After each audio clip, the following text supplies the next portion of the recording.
this makes me question what ambushing me would have been for. I found a house on Craigslist that both my roommate and I were interested in renting. We didn't have a huge pool of money at the time, so taking up low rent offers on Craigslist was just about the best we could do right out of college. We sent in a quick request to tour the place and included both of our phone numbers as well. A few hours later, I got a call from the owner, Kim, who said he could have us tour the place tomorrow but had other tours scheduled for the rest of the week. My roommate worked that day, but knowing Kim had other people lined up meant we had to see the place soon or risk losing it. We both agreed that I would go see the house and just take pictures of it for my roommate to look when he got off. This wasn't ideal, but it was the best we could think of. When I got to the house the following day, I was kind of disappointed at first glance. It was far from other houses, down a pretty beat-up road, and the house itself did not look well taken care of. The outside had overgrown bushes and grass all around it. I parked in the driveway and got out to get a better view, but there wasn't much else to see. I stood there in the driveway for a second, debating if I wanted to flake on the owner and pretend like I couldn't make it.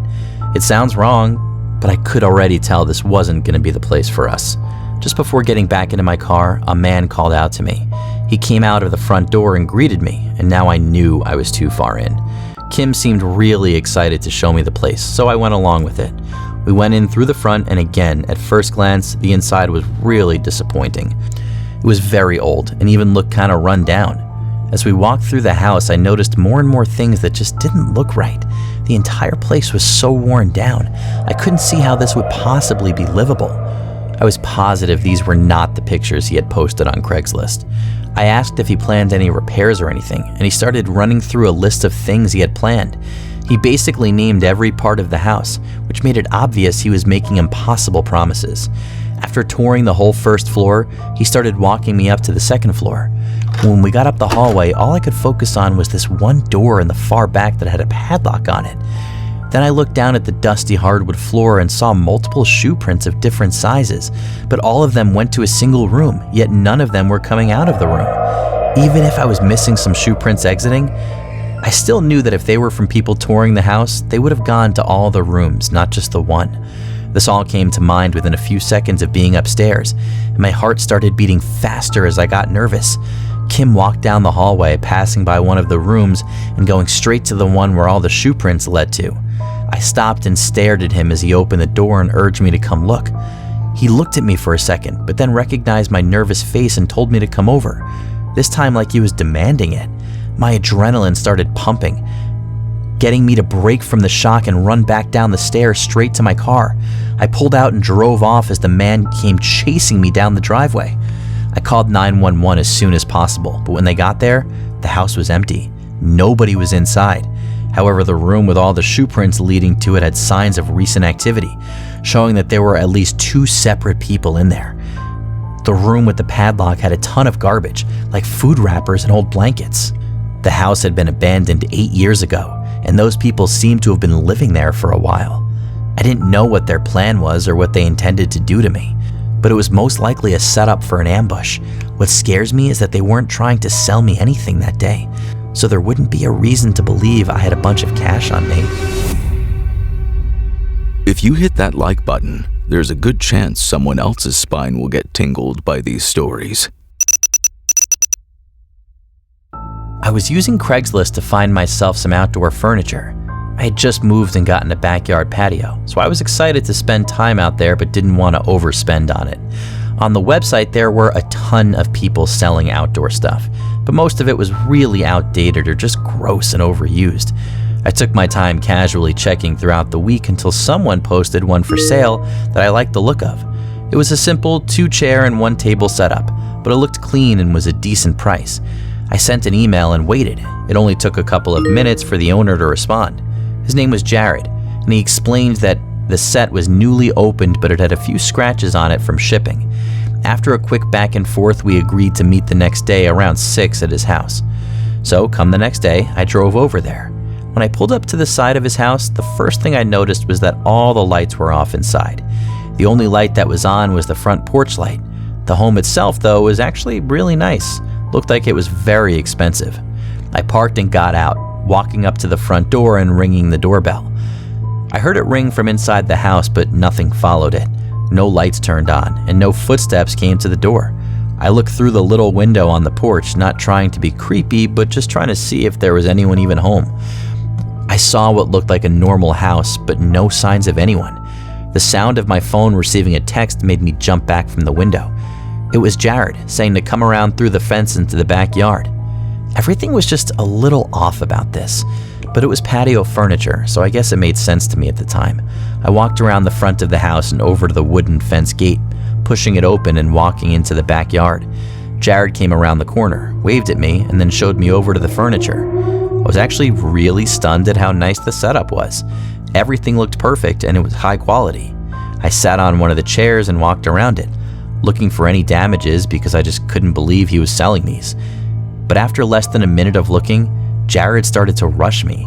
His smile faded and he showed an impatient face, followed by asking me if I would take it or not. I would have taken it without any trouble, but the change in attitude started to make me notice some other strange things. The most notable being that the set was perfectly placed with other decorations around it and everything, as it was meant to be there. Even the table had coasters on it for drinks. It just didn't look like it was even for sale. I think he saw my change in emotions because he started becoming pushy with me, trying to get me to give him the cash and take the furniture. Now uncomfortable with this situation, I took a step back and said I would think about it and text him my decision tomorrow. He frowned and took a step toward me, followed by another. With every step he came closer, I could see it more clearly in his eyes that he had bad intentions. I turned around and ran back to the front of the house, hearing his footsteps following close behind until I reached the gate. I sprinted to my car and strangely, the man turned out of the gate and ran across the yard until he reached an intersecting road. I watched him get in a car across the road and speed off as I sat in shock and called 911. As you probably know by now, this wasn't his house or his furniture to sell. The owners were on vacation, and the man, who still remains unidentified, was trying to sell their belongings while they were gone. Thankfully, there were no signs of him breaking into the home, but they still aren't sure how he knew the family was on vacation. All I can say is that I'm glad I made it out when I did, because I don't think I would have gotten away unharmed if I'd tried to leave even just a moment later. This story happened 6 years ago. I was preparing to move into a house across the state and trying to get rid of anything that took up too much space. Craigslist was the only way I could think of to do this, easily, as well as bring in a bit of extra cash to help me with the move. I posted about 10 separate listings of random things I was selling, each item priced at less than $20 because I wanted them to go quickly. Most of them did. I think only a couple were left by the end of the week. One of the remaining items was a workout bench with a set of weights. This was probably the last thing I wanted to haul into the moving truck and into the new place, so I really wanted it gone.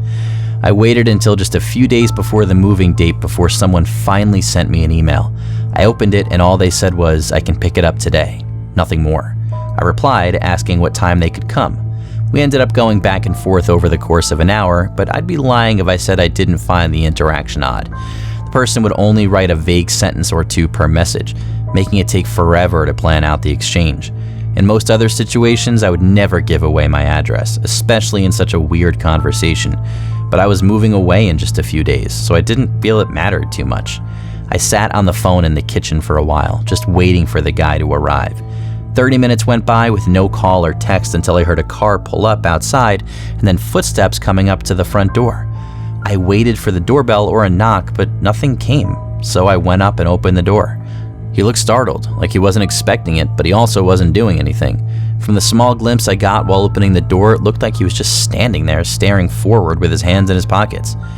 "You're here for the workout stuff?" I asked. He nodded, and I invited him inside and showed him to where the bench and weights were, then let him check out the stuff for himself.